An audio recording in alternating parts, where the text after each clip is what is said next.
तो इस एपिसोड की शुरुआत में जोंगमिंग जो था वो युनफी से कह रहा था कि तेरी हिम्मत कैसे हुई जो तू मेरे और तेरे फादर की बातों के बीच में घुसने की कोशिश कर रहा है। जब बड़े बात करते हैं ना तो बीच में बच्चों को नहीं आना चाहिए, इसलिए दफा हो जाए यहाँ से। युनफी कहने लग जाता कि मैं यहाँ से कहीं नहीं जाने वाला, तुझे यहाँ पर लीडर की पोजीशन चाहिए थी इसलिए तूने इतना घटिया प्लान बनाया और इस नॉर्मल से क्लान कंपटीशन को ऐसा कर दिया कि जो भी इसको जीतेगा वही बनेगा अगला यंग मास्टर, क्योंकि तुझे पता था कि तेरा बेटा सबसे ज्यादा स्ट्रॉन्ग है। तूने तो मुझे वैसे ही रास्ते से हटाने की कोशिश की थी और अगर मैं यहाँ पर नहीं आता तो तेरा बेटा ही यहाँ का कंपटीशन जीत का यंग मास्टर बनता। तूने सारा प्लान पहले से बना कर रखा था। मेरी कल्टीवेशन डिस्टर्ब करके तूने उस लड़की के हाथों मेरे अंदर कुछ डिमोनिक पावर डालने की कोशिश की जिस वजह से मैं अपने पाथ से हट जाऊं। तूने मेरी जान लेने की कोशिश की, मेरे फादर की जान लेने की कोशिश की है। इससे ज्यादा कुछ और सबूत चाहिए क्या तुझे तेरा अपराध यहाँ पर कबूल करवाने के लिए? ये सुनकर जोंग ने कहना चाहता कि बकवास बात बनकर तू जो भी कह रहा है ना 1% वो बात सच नहीं है। मन खड़क बातें बनाकर लोगों को अपनी तरफ करना छोड़ दे। तो ये सुनकर युनफी कहना चाहता कि बकवास बातें, मैं बकवास बातें कर रहा हूँ। जो भी प्लान अंधेरे में बनाया जाता है ना एक दिन वो सामने जरूर निकल कर आता है और यही हाल अब तेरा हुआ है। इसके बाद जोंग आता है, वो उसी लड़की को पकड़ कर लाया हुआ था जिसने युनफी की कल्टीवेशन डिस्टर्ब करने की कोशिश की थी। युनफी जोंग से कहना चाहता है कि अब बता, अब कुछ बाकी है तेरा झूठ कहने के लिए या फिर तू इस लड़की को भी झुठलाने वाला है? मैं यहाँ पर तेरे सारे अपराध दुनिया को गिनाऊंगा और उसके बाद मैं तेरी चाल लूंगा ताकि सभी को लगे कि हाँ मैंने गलत इंसान की जान ली है, लोगों को तेरे ऊपर दया ना आए। इसके बाद वो लड़की जोंग से कहना चाहती कि एल्डर प्लीज मेरी जान बचा लीजिए वरना युनफी मुझे जान से मार डालेगा।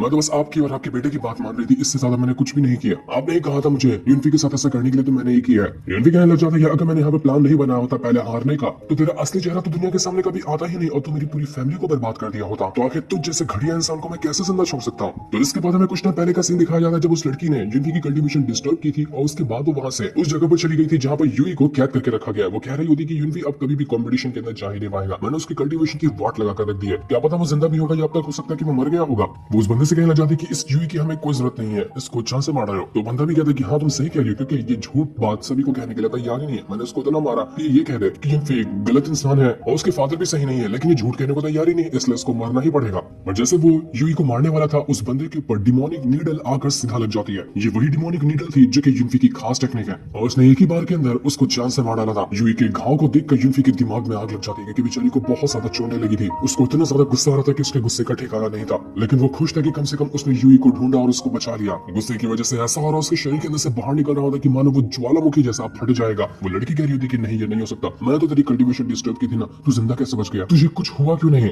वो अपने सारे चमचों को बुलाकर कहने लग जाती कि सब लोग यहाँ पर आओ और इस युनफी को जान से मार डालो, अगर ये मरता है ना तो हमें और ज्यादा रिवॉर्ड मिलेंगे, पूरी जान लगा देना लेकिन इस युनफी को जिंदा छोड़ना मत। सभी लोग जैसे युनफी के ऊपर अटैक करने वाले थे कि इससे पहले जैसे युनफी अपना ऑरा एक्टिवेट करता है सब के सब लोग उड़कर दूर फेंका चुके थे। अटैक करना छोड़ो कोई उसके करीब तक नहीं आ पाया। उस लड़की की भी फटकर हाथ में आ चुकी थी। वो कहने लग जाती कि देखो युनफी मुझसे गलती हो गई, मैं अपनी गलती मानती हूँ, मेरी जान बख्श दो, मेरा ऐसा कोई इरादा नहीं था तुम्हें मारने का। तो युनफी यहाँ पर उसको मारता नहीं बल्कि उसको अपने साथ ले जाता ताकि सबके सामने ये बता सके कि किसके लिए काम करती है। कल्टीवेशन डिस्टर्ब होने का युनफी ने बस नाटक किया था ताकि ये लड़की जैसे यूई के पास जाए उसका पीछा करते करते वो भी यूई तक पहुंच जाए और उसका प्लान ये कामयाब रहा। जामू जैसे उस लड़की को जान से मारने वाला था यूई की ऐसी हालत करने की वजह से कि युनफी उससे कहता कि नहीं जामू रुक जाओ, हमें इस लड़की की जरूरत पड़ेगी, तो इसलिए अभी इसको मारना ठीक नहीं है, बाद में हम इसको मार देंगे चलेगा। तो प्रेजेंट टाइम में युनफी जो था वो जोंगमिंग से कहने लग जाता कि तूने बिल्कुल भी नहीं सोचा होगा ना कि तेरा इतना बढ़िया प्लान बनाया हुआ जो कि सक्सेसफुल होता हुआ नजर भी आ रहा था अचानक में फेल हो गया, वो मेरी वजह से। इस वजह से तुझे अभी तक के सदमा लगा है कि तू यहाँ पर करे तो करे क्या, सोचे तो सोचे क्या। तेरे भेजे हुए बचका ने मेरे सामने जरा सा भी नहीं टिक पाए थे, मैंने बड़ी आसानी के साथ उनको खत्म कर दिया था। जिसके बाद युनफी के जो फादर थे वो बाकी एल्डर वगैरह को प्रूफ दिखाने लग जाते कि देखो ये प्रूफ है मेरे पास कि ये जो जोंगमिंग है ना वो किन फैमिली से मिला हुआ है, किन फैमिली हमारी दुश्मन है तभी भी यहाँ पर ये किन फैमिली के साथ मिला हुआ है। तो अब मुझे नहीं लगता कि मुझे कुछ और ज्यादा सबूत देने की जरूरत है इस जोंगमिंग और उसके बेटे के खिलाफ। इस जोंगमिंग ने हमारे क्लान के कई सारे स्पिरिचुअल चीजों को चुराया, रिसोर्सेज चुराया, टेक्निक चुराई और उसको जाकर बेचा उसी किन फैमिली वालों को ताकि इसका और किन फैमिली का रिश्ता अच्छा हो जाए और उसके बाद आगे चलकर वो हमारी ही फैमिली के ऊपर हमला करके यहाँ की पोजीशन छीन लेगा उन किन फैमिली वालों के हाथों। तो ये सुनकर वो जो जोंगमिंग था वो कहने लग जाता कि हाँ मैंने किया है ये सारी चीजें, लेकिन जो भी किया है ना वो इस ये क्लान के लिए ही किया हुआ है, मेरा कोई इसमें पर्सनल फायदा नहीं था। बाकी एल्डर वगैरह समझ गए थे कि तभी तो यहाँ पर इस जोंगमिंग का दोनों जो बेटा था वो इतनी जल्दी ब्रेक थ्रू कैसे कर रहा था क्योंकि इनको ये किन फैमिली टेक्निक दिया करता था, रिसोर्स दिया करता था जिसकी वजह से ये लोग अपना जल्दी ब्रेक थ्रू कर पाते थे। तो बाकी एल्डर जोंगमिंग से सवाल करने लग जाते कि अच्छा तुम कह रहे हो कि यहाँ पर जो तुमने किया है वो ये क्लान के लिए किया था, जरा मुझे बताओगे कि इसमें ये क्लान का क्या फायदा हुआ? हमें तो कोई फायदा नजर नहीं आ रहा ये क्लान का जो तुमने यहाँ पर हरकत की है उसकी वजह से। पूरा का पूरा ये क्लान यहाँ उस जोंगमिंग को गालियां देने लग गया था कि गद्दार है, ये गद्दार है। ये हमारी दुश्मन फैमिली के साथ जाकर मिला हुआ था, इसको जिंदा नहीं छोड़ना, इसको जान से मार डालो। जोंगमी कहने लग जाता है कि अगर मेरा बेटा ये ली ब्रेक थ्रू नहीं करता, अपने आप को स्ट्रॉन्ग नहीं बनाता, तो आगे आने वाला जो स्पिरिचुअल टूर्नामेंट है जिसमें सारी की सारी फैमिलीज वगैरह आती हैं, उसमें वो कैसे जीतता, कैसे वो रिप्रेजेंट करता हमारे ये क्लान को उस कंपटीशन के अंदर। और अगर वो रिप्रेजेंट ही नहीं कर पाता तो हमारा ये क्लान तो पहले से ही शर्मनाक तरीके से हार जाता।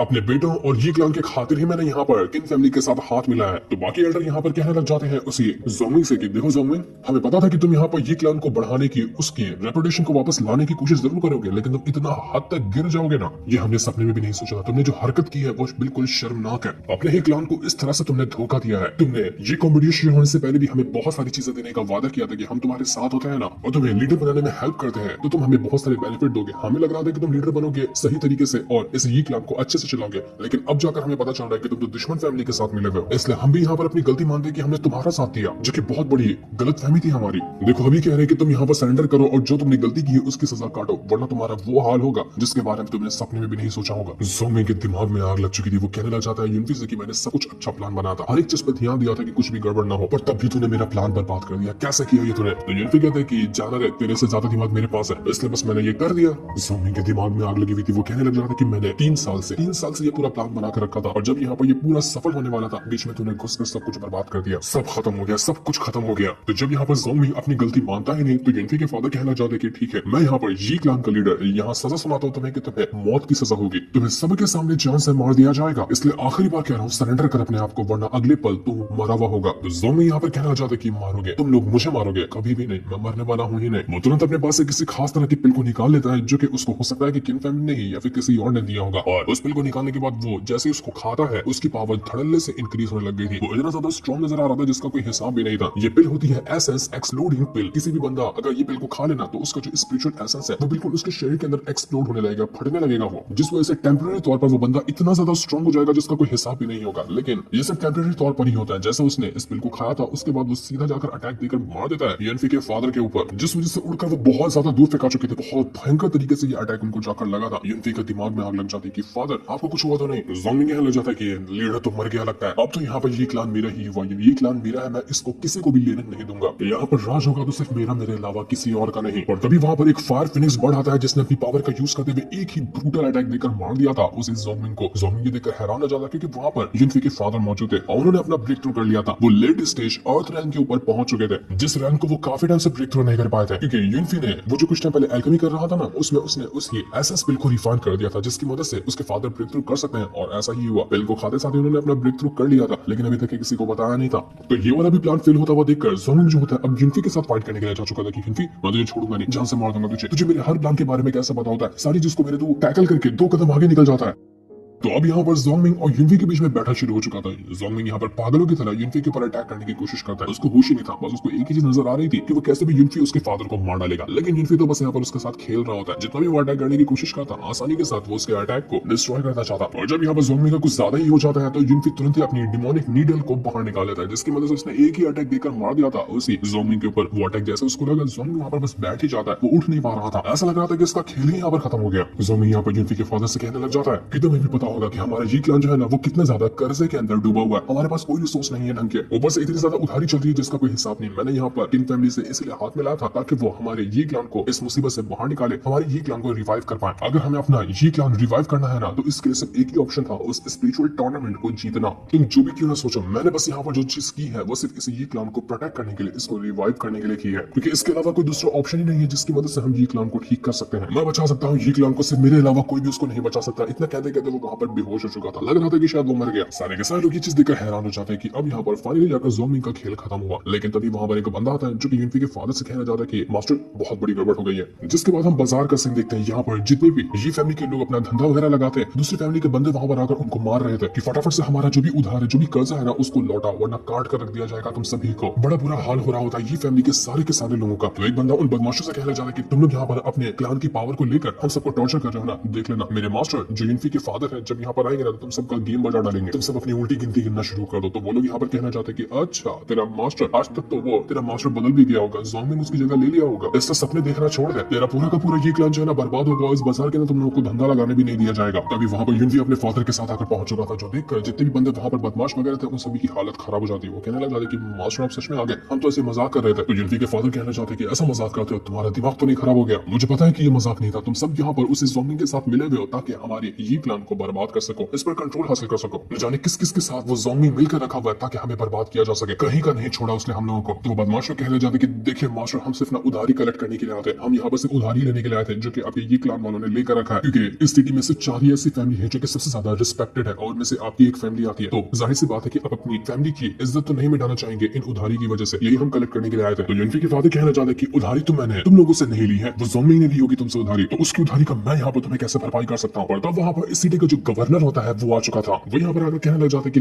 देखो ज़ॉम्बी ने कुछ भी किया या नहीं किया वो हमें नहीं पता, लेकिन ज़ॉम्बी ने जो उधारी ली है हमसे, उन पैसों को तो उसने आपके ये क्लान के अंदर लगाया होगा ना, इसलिए आपकी जिम्मेदारी है कि वो सारे के सारे उधारी के पैसे आपको भरने पड़ेंगे। अगर आप इसके लिए इनकार करते हैं तो हमें कुछ और एक्शन लेना पड़ेगा। तो युनफी कहना चाहती है ठीक है, मैं तुम्हारी उधारी भर पाने के लिए तैयार हूँ, लेकिन उसके फादर उसको चिल्लाते हुए कहते कि युनफी पागल तो नहीं होगा, इतनी ज्यादा इनकी उधारी है ना कि हमें जितनी भी हमारी दुकानें हैं वो सब इनको देनी पड़ेगी, बर्बाद हो जाएंगे हम लोग, वैसे भी हमारी फैमिली की कंडीशन ठीक नहीं है, हम इतना बड़ा रिस्क नहीं ले सकते। लेकिन गवर्नर यहाँ पर युनफी से कहना चाहते कि युनफी तुम ही हो ना युनफी जो कि ये क्लान के यंग मास्टर हो, बड़ा सुनकर रखा है तुम्हारे बारे में, सच में कमाल के बंदे हो, लेकिन मैं यहाँ पर तुम्हें बता देना चाहता हूँ कि उधारी से ना मुझे बहुत ज्यादा नफरत है और जो उधारी के पैसे नहीं देता है उसका बड़ा बुरा हाल करता हूँ मैं। तो क्या कहते हो, देने वाले हो या नहीं देने वाले हो? तो तभी वहाँ पर आती है ब्यूटी ब्लेड। वो यहाँ पर आकर युनफी से कहना चाहती कि युनफी मैंने आने में जरा देरी कर दी क्या? वो यहाँ पर आने के बाद गवर्नर से कहना चाहती कि गवर्नर तुम्हें तो पता ही होगा कि मैं कौन हूँ, मैं मेडिसिन शॉप की ओनर हूँ जो कि हमारी इस सिटी का सबसे बड़ा मेडिसिन शॉप है। तो वो गवर्नर कहता है कि तुम्हें कौन नहीं जानता, सारे सिटी के लोग तुम्हारे ऊपर भरोसा करते हैं, तुम्हें अच्छे से पहचानते हैं, वैसे आपका यहाँ पर आने का मतलब क्या था, क्या ढंग से बताएंगे आप? तो यहाँ पर ब्यूटी ब्लेड जो थी वो युनफी से चिपकते हुए कहने लग जाती कि तुम्हें पता होना चाहिए कि युनफी मेरा बहुत अच्छा दोस्त है और हम दोनों ने ना एक खास बिजनेस की शुरुआत की है, आज से हम लोग बिजनेस पार्टनर है। तो जो युनफी का उधार हुआ वो मेरा उधार हुआ, जो मेरा उधार हुआ वो युनफी का हुआ। तुम हमें दो नहीं बल्कि एक ही इंसान समझ सकते हो। तो मैं यहाँ पर ना 10,000 स्पिरिचुअल क्रिस्टल देने के लिए आया हूँ ताकि इससे उधार तो पूरा हो जाएगा ना ये क्लान का जो तुम्हारे ऊपर है। उम्मीद है कि उसके बाद तुम युनफी को परेशान करने के बारे में नहीं सोचोगे। तो ये सुनकर सारे के सारे लोग बिल्कुल हैरान रह चुके थे कि भाई साहब जरा देखो, तो युनफी ने यहाँ पर सीधा का सीधा इस ब्यूटी ब्लेड को ही पटा लिया, उसका साथ देने के लिए यहाँ पर आ चुकी है। देखते ही देखते वहाँ पर किंगलू भी आकर पहुंच चुकी थी। वो यहाँ पर युनफी को ब्यूटी ब्लेड के साथ देखकर गुस्सा हो जाती है कि युनफी क्या कर रहे हो ब्यूटी ब्लेड के साथ, ये करके तुमने अच्छा नहीं किया। युनफी भी शर्मा जाता है, भाग के उसके पास जाता है कि किंगलू तुम आ गई, कुछ काम था क्या मुझसे, जरा बताओ तो।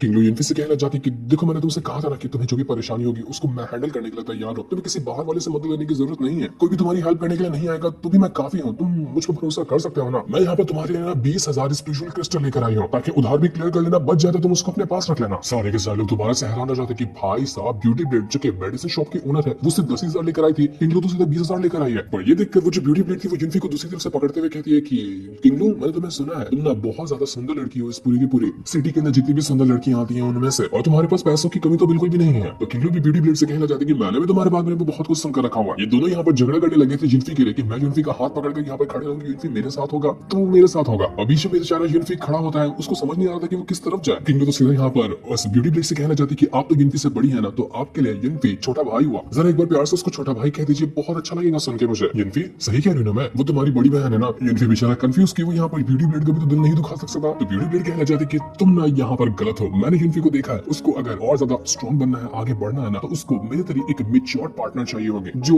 उससे ज्यादा एक्सपीरियंस रखती हो। मेरे पास बहुत सारा एक्सपीरियंस है, मैं युनफी को बहुत अच्छे से सब कुछ सिखा दूंगी, तुम्हें तो खुद कुछ नहीं आता होगा। सच कह रही हो ना मैं युनफी, तुम मेरे साथ ही रहना चाहते हो ना। बेचारा युनफी के फादर तो यहाँ पर देखकर हैरान हो चुके थे कि भाई साहब ये कौन सा तमाशा मैं खड़े खड़े देख रहा हूँ, मेरे बेटे के पीछे दो लड़कियां पड़ी है, एक इसको खींच रही है वो उसको खींच रही है, ये तो बड़ा अजीब सा सीन हो गया यहाँ पर। तो वो यहाँ पर सभी लोग से कहने लग जाते कि देखो अभी सिचुएशन ठीक नहीं है, आप लोग मेरे ये क्लान के अंदर आना और जितना भी हिसाब किताब होगा ना सबकी लिस्ट बना कर लाना, मैं सारे पैसे चुका दूंगा, लेकिन अभी हमें यहाँ से चलना होगा। युनफी भी यहाँ पर उस ब्यूटी ब्लेड से कहना चाहते कि देखो आपका जो प्रॉब्लम था ना उसको पूरी तरह से ठीक तो नहीं हुआ था, तो मैं यहाँ पर उसको ठीक करने की कोशिश करता हूँ, आप मेरे साथ चलिए, मैं उसे और अच्छे से ठीक कर दूंगा। तो ब्यूटी ब्लेड कहती कि हाँ ठीक है चलते हैं हम दोनों एक साथ। तो किंगलू कहना चाहती कि मैं भी चलूंगी साथ में, मैं भी देखना चाहता हूँ कि तुम किस तरह से इलाज करते हो, ज्यादा कुछ करीब तो नहीं जाते हो, मैं अच्छे से नजर रखूंगी तुम्हारे ऊपर। युनफी कह रहा था कि भाई साहब मैंने जिंदगी में बहुत सारी परेशानियां झेली, लेकिन ये वाली परेशानी मैंने जिंदगी में पहली बार झेली है, समझ ही नहीं आ रहा कि क्या करूं, मेरे तो लगे पड़े हैं, मुझे कुछ समझ में नहीं आ रहा। इसलिए वो दोनों ही यहाँ से उसको ले जाने लग जाती है। बाकी लोग कहने लग जाते हैं युनफी की फादर से कि मास्टर आपका बेटा तो बड़ा कमाल का है, देखो दो लड़कियां उसको अपनी तरफ खींच रही हैं। उसके फादर भी कहने लग जाते कि हाँ समझ में तो आ रहा है कि बहुत अच्छा काम इसने किया, लेकिन इसने मुझे पहले से क्यों नहीं बताया कि दो लड़कियां इसके पीछे हैं। मैं तो शर्म से पानी पानी हो गया सारे लोगों के सामने, जानता हूँ कि ये हमारी जी क्लान के लिए ही कर रहा है, लेकिन ये थोड़ा सा ज्यादा हो गया। इसके बाद हम रात का सीन देख पाते हैं जहाँ पर यूनफी अपने फादर के साथ मौजूद होता है। यहाँ पर ये दोनों मस्ती कर रहे थे। करना तो था इनको प्रैक्टिस फाइट की कि किस तरह से दोनों की नई नई टेक्निक आई है, तो दोनों एक दूसरे को अपनी टेक्निक दिखाने वाले थे, लेकिन ये टेक्निक दिखाना एक फनी शो में बदल जाता है। दोनों एक दूसरे की टांग खींच रहे थे, एक दूसरे की बुराई करते, एक दूसरे की तारीफ करते, बड़ा अच्छा अच्छा करते दिखा रहे थे। दोनों बाप बेटे यहाँ पर बिल्कुल फुल मौज कर रहे होते हैं, क्योंकि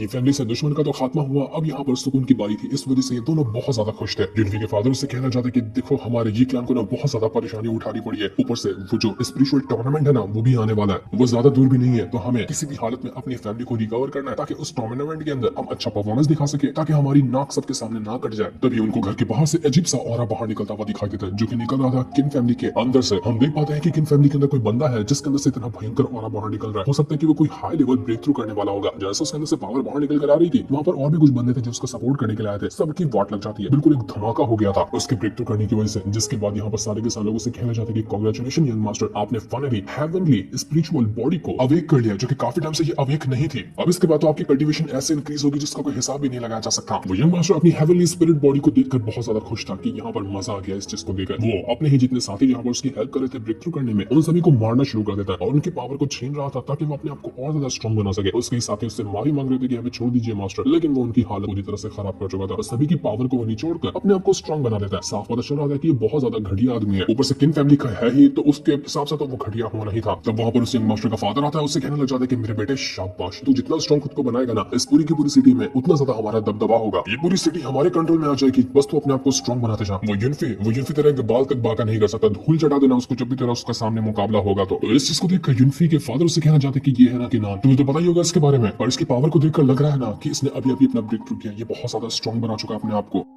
यूनफी भी समझ चुका था इसने अपनी हेवनली स्पिरिट बॉडी को अवेक किया, जो कि बहुत ज्यादा खतरनाक होती है। ये कल्टीवेशन का एक बिल्कुल रेयर फिनोमेना होता है जो कि एक कल्टीवेटर कभी ना कभी अपनी जिंदगी में महसूस कर पाता है बहुत ज्यादा मेहनत के बाद। उसके फादर यूनफी से कहना चाहते कि यूनफी, मुझे तो लगता है कि किनान ने ना अपना ये ब्रेक थ्रू किया है सिर्फ तुम्हारे लिए, ताकि स्पिरिचुअल टूर्नामेंट के अंदर वो तुम्हारी जान ले सके। तुम्हें किसी भी हालत में उससे ज्यादा स्ट्रॉन्ग खुद को बनाना है और उसको सबक सिखाना है, वरना वो तुम्हें नुकसान पहुंचाने की कोशिश करेगा, जो कि मैं होते हुए बिल्कुल नहीं देख सकता। तो यूनफी कहता है कि फादर आपको फिक्र करने की जरूरत नहीं, मुझे पता है कि मुझे इस सिचुएशन से बाहर निकलने के लिए क्या करना चाहिए। मैं उसको सबक सिखाते नहीं रहूंगा, क्योंकि मुझे उस टूर्नामेंट से पहले किसी भी हालत में अपना अर्थ रैंक ब्रेक थ्रू करना है। उसके बाद मुझे उसका मुकाबला करने से कोई नहीं रोक सकता। तो यूनफी तुरंत अपने स्पिरिचुअल वर्ल्ड के अंदर आकर पहुंच जाता है, और यहाँ पर आने के बाद वो देखने लग गया था कि कोई टेक्निक है क्या कमाल की, जिसकी मदद से वो अपना ब्रेक थ्रू कर सकता है, कुछ और एक्स्ट्रा अटैकिंग टेक्निक हासिल कर सकता है, जो कि आगे चलकर उसके काम आएंगे। एक टेक्निक होती है जिसका नाम था हेवनली डीमन ब्लड मेल्टिंग मंत्रा। थोड़ा सा बड़ा नाम था, लेकिन यूनफी उसको देखकर कहने लग जाता है कि ये टेक्निक बिल्कुल कमाल की है। तो वो उस टेक्निक को यहाँ पर कल्टीवेट करने के लिए बैठ चुका था, लेकिन उसको पता चलता है कि नहीं यार, इस टेक्निक को अच्छे से कल्टीवेट करने के लिए दो चीज चाहिए। एक बहुत ही ज्यादा टॉप लेवल का जो डीमन बीस्ट होगा उसका ब्लड एसेंस, और एक दूसरा फ्लावर है वो चाहिए उसको, जिसका नाम है किसशन फ्लावर। अब दोनों चीज यहाँ पर जब उसको मिलेंगे उसके बाद ही जाकर यूनफी अपने आप को स्ट्रॉन्ग बना पाएगा, और ये जो भी उसने डीमन मंत्रा टेक्निक हासिल की है उसको अच्छे से सीख पाएगा। यूनफी को पता था कि ये दोनों चीज उसको कहाँ मिल सकती है। वो कहता है कि त्याशु फॉरेस्ट के अंदर ना ये दोनों चीज मुझे मिल जाएगी, बीस्ट भी मिलेगा और वो फ्लावर भी मिल जाएगा। इसके बाद यूनफी जो था वो यूई के पास आता है, उससे कहना चाहता है कि यूई तुम ठीक तो ना, तुम्हें अच्छा तो लग रहा है, अभी भी तकलीफ तो नहीं हो रही तुम्हें। वो यूई से कहना चाहते कि यूई क्या तुम कल्टीवेशन करना चाहती हो, तुम्हें इंटरेस्ट है क्या कल्टीवेशन में, मैं तुम्हें सिखाऊंगा कि कैसे करते हैं ये। अगर तुम कल्टीवेशन सीखोगे ना तो उसके बाद तुम अपने आप को प्रोटेक्ट कर पाओगे, कोई भी तुम्हारे ऊपर अटैक करने के लिए आएगा तो तुम अपने आप को बचा सकोगे, अपने लिए इंसाफ हासिल कर पाओगे, तुम्हें किसी की भी मदद लेने की जरूरत नहीं पड़ेगी। तो ये कहना चाहती है ऐसा है तो ठीक है, मैं कल्टीवेशन बिल्कुल करूंगी, तुम मुझे सिखाना और हम दोनों कल्टीवेशन करेंगे। तो यूनफी कहना चाहते कि ठीक है, मैं त्याशु फॉरेस्ट के अंदर जाऊंगा तो तुम मेरे साथ चलना, मैं रास्ते में तुम्हें सिखाऊंगा कि कैसे कल्टीवेशन करते हैं। तैयार हो इसके लिए? तो जामू वहां पर आने के बाद कहना चाहता है यूनफी से कि यूनफी तुम मुझे कुछ नहीं सिखाओगे क्या, मुझे भी कुछ सिखाओ ना, मुझे भी टेक्निक सीखनी है। तो यूनफी कहता है कि ठीक है तुम्हें भी सिखा दूंगा, अगर साथ में चलोगे तो। कुछ जो टेक्निक है मेरे पास वो तुम्हारे लिए बिल्कुल सूट करेंगी, तो तुम उनको सीख लेना, ये तुम्हारे लिए फायदेमंद हो सकती है। जामू यूई से कहना चाहता है कि यूई देखो, मैं भी अपने आप को स्ट्रॉन्ग बनाऊंगा, उसके बाद तुम्हें प्रोटेक्ट करूंगा, तुम्हें किसी चीज से भी घबराने की जरूरत नहीं है। तो यूई कहती है कि मुझे तुम्हारा प्रोटेक्शन नहीं चाहिए, मुझे चाहिए तो यूनफी का प्रोटेक्शन। ये सारे लोग आज ही रात को उस फॉरेस्ट के अंदर जाने के लिए तैयारी कर रहे थे, लेकिन हम कमरे के बाहर ये जुई नाम की एक लड़की को देखते हैं। पता तो नहीं चलता कि वो कौन है, लेकिन वो कमरे के अंदर ही देख रही थी। और जैसे वो यहाँ पर होती है उसको ऐसा लगता है कि बाहर आसपास कोई ना कोई तो मौजूद है जो यूनफी के कमरे के बाहर उसके ऊपर नजर रखे हुए था। तो वो उसी का पीछा करने लग जाती है कि कौन हो तुम और यहाँ पर क्यों आए थे नजर रखने के लिए। लेकिन वो जो भी था वो वहां से भागना शुरू कर देता, पता नहीं चलता कि वो था कौन और क्या करने के लिए यहाँ पर आया था। इसके बाद हम किन फैमिली का सीन देखते हैं। यहाँ पर एक मीटिंग हो रही थी और यहाँ पर वो शी फैमिली का भी मास्टर आया हुआ होता है। उसी के साथ साथ लियू जो क्लान था उसका भी मास्टर यहाँ आया था। तीनों के तीनों जो क्लान है सिर्फ ये क्लान को छोड़कर सारे के मास्टर यहाँ पर आकर बैठे हुए थे। वो लोग कहना चाहते कि हमने तो सुना कि वो ज़ॉम्बी हार गया, वो ये फैमिली का जो थ्रोन है उसको हासिल नहीं कर पाया और उसका प्लान चौपट रहा। तो इन फैमिली का भी लीडर कहना चाहता कि हाँ तुम सही कह रहे हो, मैंने एसएस एक्सप्लोडिंग पिल भी दिया था ज़ॉम्बी को, लेकिन तभी कोई काम नहीं आया और ये फैमिली वाले लोग बच गए। लेकिन कोई फिक्र करने की बात नहीं है, इस बात वो लोग बच गए, लेकिन अगली बार ये फैमिली वाले लोग नहीं बचेंगे। उनके लिए और भी अच्छे अच्छे प्लान है मेरे पास। अगर आप सब मेरे साथ आ जाते हैं ना तो हम तीनों की तीनों क्लान मिलकर उस ही फैमिली को खत्म कर देंगे इस सिटी के अंदर से। वो लोग बचेंगे ही नहीं। तो बाकी क्लान के लोग कहना चाहते कि हाँ तुम सही कह रहे हो, वैसे भी वो जो स्पिरिचुअल टूर्नामेंट जो है वो 10 दिन के अंदर शुरू होने वाला है। तुम्हारे बेटे ने वैसे भी हेवनली स्पिरिट बॉडी को अवेक किया, तो उसको हराना किसी के लिए भी बहुत ज्यादा मुश्किल होगा। उसको जल्दी कोई भी नहीं हरा सकता। लेकिन हाँ प्रॉब्लम सिर्फ इस बात की है कि वो जो युनफी है ना उसने अपने मेरिडन को रिकवर कर लिया, अब अपने आप को स्ट्रॉन्ग बनाता जा रहा है। हमें किसी भी तरह से उसको बस रास्ते से हटाना है। वो हट जाए ना तो उसके बाद जो स्पिरिचुअल टूर्नामेंट है वो हम ही जीतेंगे। उसके बाद कोई ऑप्शन ही नहीं है ये क्लान की इसको जीतने का। तभी वहां पर वो बंदा आ जाता है जो कि युनफी के कमरे के ऊपर नजर रखे हुए था। यहाँ पर जैसे वो आता है किन क्लान का लीडर कहने लग जाता है कि तुम यहाँ पर आए हो तो इसका मतलब है कि युनफी ने अपनी तैयारी शुरू कर दी है हम सबकी वाट लगाने की, तभी तो तुम यहाँ पर ये खबर देने के लिए आए हुए हो। तो वो बंदा कहने लग जाता है कि हाँ तुम सही कह रहे हो। युनफी त्याशु फॉरेस्ट के अंदर गया है वहां पर कुछ सामान वगैरह लाने के लिए। मैंने उसके ऊपर नजर रखी, ये खबर बिल्कुल पक्की है। तो वहां पर बाहर से ये सुई जो थी वो भी आकर पहुंच जाती है और वो सारी की सारी बातें सुन रही थी कि असल में यहाँ पर चल क्या रहा है। तो किन फैमिली का लीडर था वो कहना चाहता कि अब यहाँ पर जब किनशु गया है ना त्याशु फॉरेस्ट के अंदर तो वहीं पर उसकी कब्र बनाकर दफन कर देंगे। अब वो वहां से कभी भी रिटर्न लौट कर अपने घर वापस नहीं आ पाएगा। प्लान की तैयारी शुरू करो, उसको उधर ही मार दिया जाएगा। लेकिन तभी वो अपनी पावर का यूज करते हुए यूजू जो था उसके ऊपर अटैक कर देता क्योंकि उसको पता चल चुका था कि यूजू ने सारी की सारी बातें सुन ली। अब यूजू की जान तो बिल्कुल खतरे में आ चुकी थी। क्या होगा यूजू का अभी हमें नहीं दिखाया जाता क्योंकि इस सीन के साथ ये वाला एपिसोड यहीं पर एंड हो जाता है।